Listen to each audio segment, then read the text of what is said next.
이걸 한국 혼자서 만들었다고. 한국. 핵무기 잠수함 만톤급 미국 정부 폭로에 의해 밝혀졌다.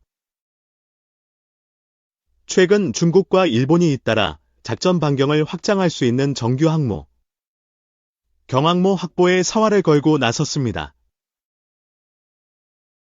호주는 핵잠수함 보유까지 노리는데 한때 두 전력 획득에 의욕적이었던 우리는 의외로 조용한 모습입니다. 갈태용 기자입니다. 서서히 기동하는 함정. 함수는 사각형. 갑판에는 F-35B 스텔스기 2착함용 라인이 선명합니다. 경항모 1차 개조를 끝낸 가가 일본 호위함입니다. 2021년에는 이즈모 호위함의 F-35B 발착 검증도 끝냈습니다. 향후 동해와 동중국해, 남중국해, 서태평양을 중심으로 운용한다는 계획입니다. 중국은 정규 항모 증강에 바쁩니다. 이달 초에는 세 번째 항모인 푸전의 첫 해상 시험도 벌였습니다. 호주 역시 단계적인 핵잠수함 도입 계획을 이행 중입니다.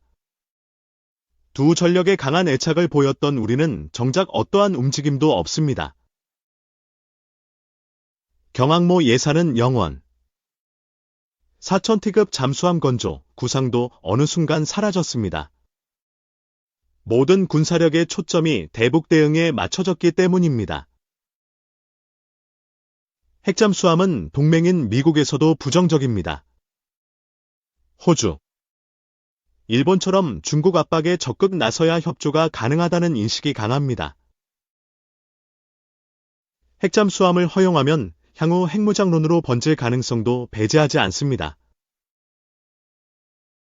2. 트럼프 당선에 재점화한 핵무장론, 현실적 대안은 핵잠재력 확보. 미국 대통령 선거에서 도널드 트럼프 전 대통령이 당선되면서 국내에서 자체 핵무장론이 다시 고개를 들고 있다. 미국이 제공하는 핵 확장 억제가 약화할 것이라는 전망 때문이다. 자체 핵무장론은 앞서 북한 핵개발이 고도화되면서 제기됐다. 그러나 국제사회의 제재 가능성, 한반도를 둘러싼 지정학적 요인 등 여러 가지 이유로 현실화 가능성은 높지 않은 것으로 평가받았다. 트럼프 전 대통령이 주한미군 감축, 방위비 분담금 인상 등을 거론하는 상황에서 자체 핵무장론이 재점화하긴 했지만 다수 전문가들은 여전히 실현하는 것은 쉽지 않다고 말한다. 먼저 핵무기 제조를 위한 원료 확보가 쉽지 않다.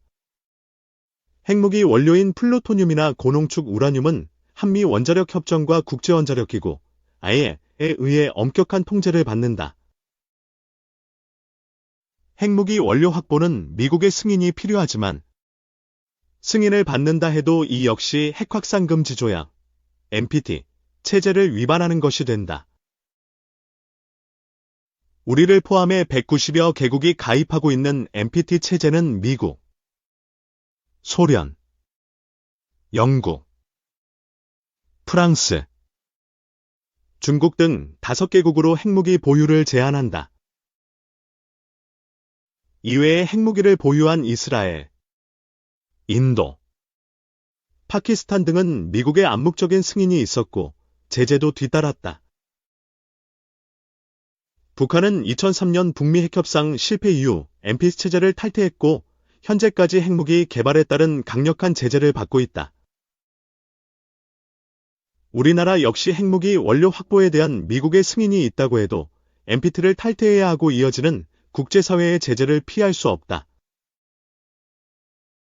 당장 원자력 발전에 사용되는 상업용 우라늄 수입이 끊어지면서 에너지 수급에 엄청난 공백이 발생한다. 국제사회 제재로 교역과 협력이 끊어질 경우 소규모 개방 경제인 한국 경제가 큰 충격을 받을 수 있다.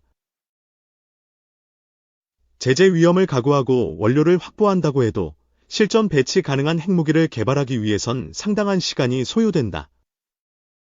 핵무기 개발에 필수인 핵실험 장소 확보 등이 쉽지 않아서다. 양욱 아산정책연구원 연구위원은 자체 핵무장은 최후의 카드로 미국이 핵우산을 제공 못하거나 한미동맹이 깨지는 경우에나 가능하다. 그렇게 되면 주한미군도 철수할 수도 있고 재래식 전력 공백도 생기는 동시에 중국과 러시아는 적대국으로 만들면서 안보상 더 위험해지는 선택이 될 수 있다고 말했다. 자체 핵무장 대신 전술핵 재배치가 현실적 대안이라는 주장도 나온다.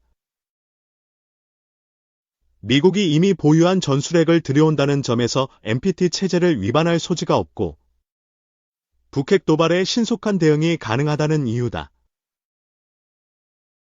또 대량 살상과 낙진 등 광범위한 피해를 수반하는 전략 핵무기에 비해 위력이 제한된 전술핵은 실질적 대응 수단이란 설명이다.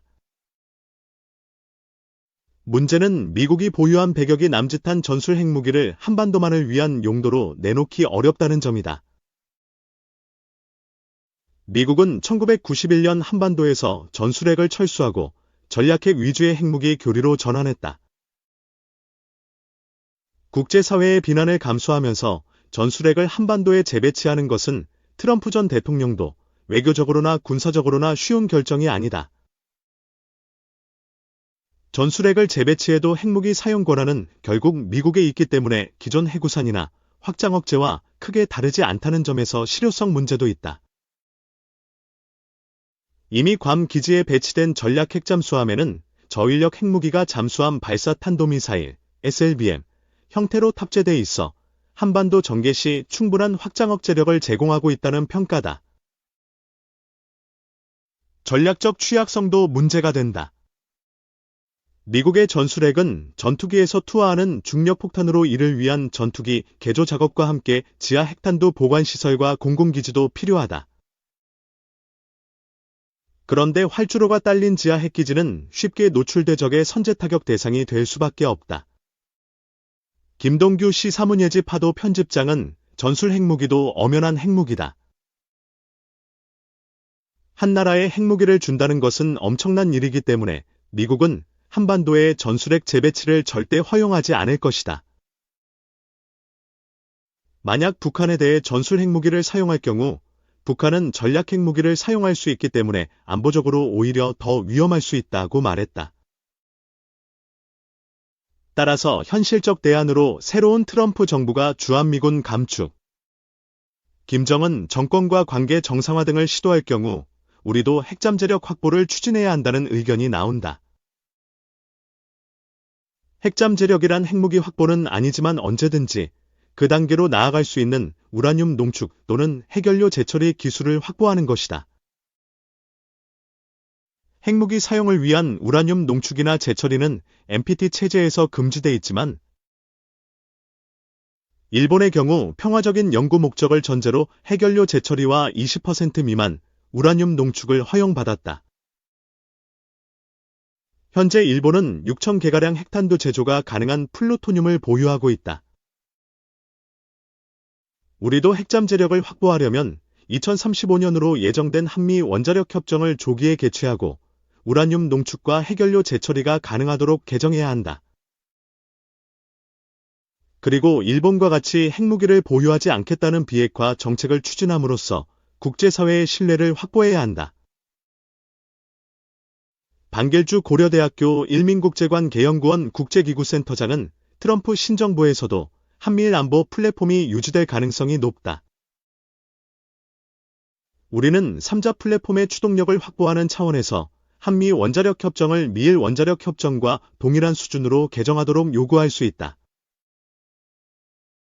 핵잠재력 확보를 위해 한미일 3자 플랫폼을 이용한다면 공조를 강조하면서 거래 비용도 낮출 수 있다는 점에서 양자 협상보다 유용할 수 있다고 전망했다. 김 편집장은 트럼프 신정부는 북한과 관계 개선을 추진한 뒤 단계적인 비핵화 협상을 추진할 것이다. 이 과정에서 한국의 안보 불안에 따른 자체 핵무장 주장이 고조될 수 있기 때문에 군사적 목적이 아닌 연구 또는 경제적 목적으로 핵연료 재처리 기술을 요구한다면 이를 수용해줄 가능성이 있다고 내다봤다. 3. 리뷰 중 핵전력 강화. 북핵에도 영향. 한국 내 핵무기 배치는 중국의 핵전력은 급격히 증강되고 있다. 중국의 대륙간 탄도미사일 ICBM 수는 2000년 35기에서 2023년 130기 이상으로 늘었고,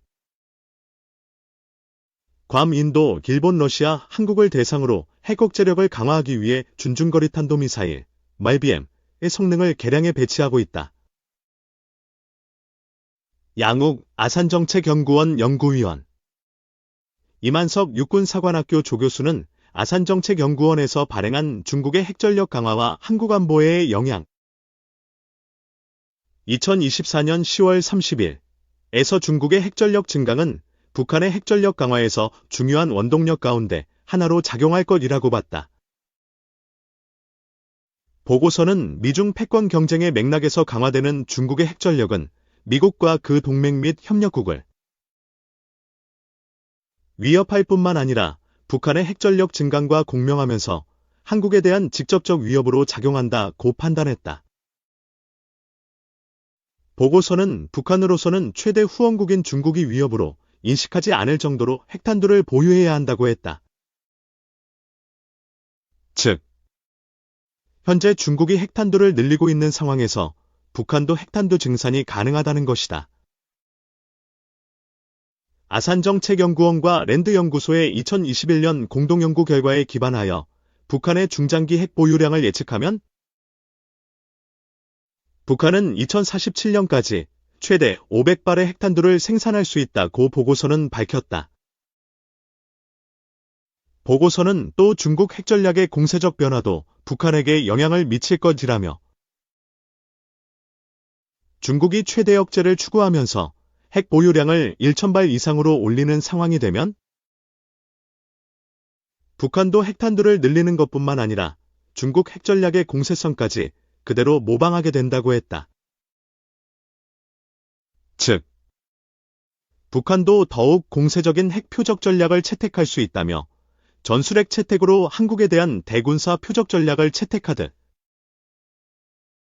미국 본토에 대한 광범위한 대군사 표적 전략을 선택해 미국의 한반도 확장 억제를 무력화시키고자 할 것이라고 설명했다.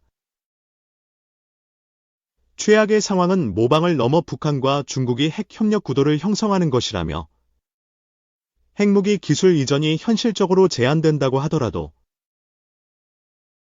최소한 중국은 대미 핵표적 목록을 북한과 공유하며 미국에 대한 억제력을 높이는 것은 충분히 가능한 일이라고 덧붙였다. 보고서는 한국 정부는 중국의 핵 증강에 대해 명백한 반대 의사를 표시하며 핵비확산 원칙의 준수를 촉구해야 한다고 했다.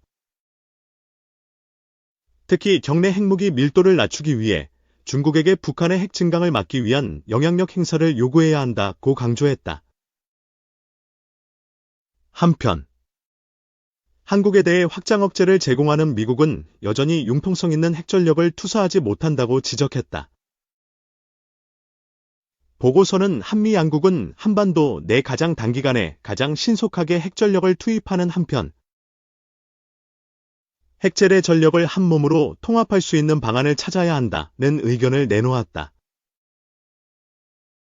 핵무기를 한국과 가깝게 또는 한국 내에 배치하는 일은 필수적이라며 핵무기 배치는 3단계로 접근할 수 있는데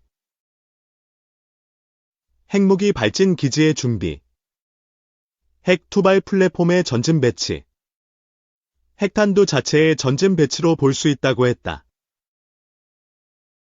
다만 국제정치와 국내 정치의 혼동과 충돌이 예상되므로 3단계를 한 번에 진행할 수 없으며 주변국의 핵 증강에 따라 단계적으로 진행해야 한다고 덧붙였다.